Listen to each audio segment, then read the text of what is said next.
Hello, my name is Drew Bechtold and I'm the resident engineer for the Lower Mon project here in Pittsburgh. I'm at the Elizabeth Locks and Dams today, which actually is only locks because last summer we took the dam out to open up the Monongahela River for navigation from Charleroi all the way down to Braddock, and all that's remaining are the lock chambers and gates themselves, which we're currently in the process of removing. So last year from July all the way through December, we removed the dam.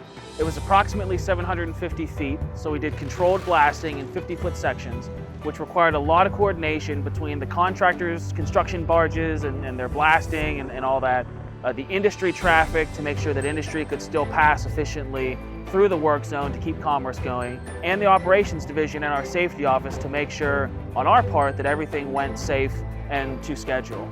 So it was very multifaceted, big operation, a lot of moving parts that really required a lot of coordination between us, our contractors, and our industry partners, which went really well.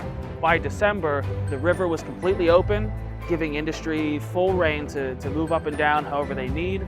And now all that's left to do is remove the lock chambers. So let's go take a look. So the first big step to removing the lock walls is actually going to be removing these gates here. The contractor is going to be working on removing the railings and access paths, and then they're going to get a big crane in, a big barge-mounted crane. They're going to disconnect the gates individually, pick them up, and they're actually going to float them back out into the river before setting them down just on a barge to then be taken away for the recycled purposes. And then after that, all that's left to do is demo the lock walls.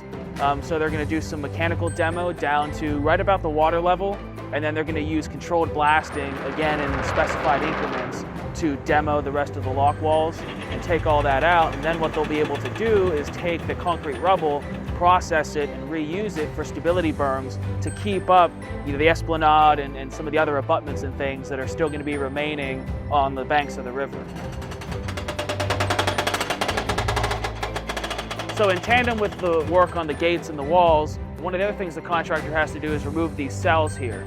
So these cells were constructed, they're just interlocking sheet piles with silty gravel fill that then had a concrete cap. So they set the excavator on the cells, jackhammered all the concrete, got it away. They're in the process of clearing away the last bits now, and then they're gonna pull the sheets out of the river one by one and just scoop up the fill and load it up and take it away and dispose of it properly.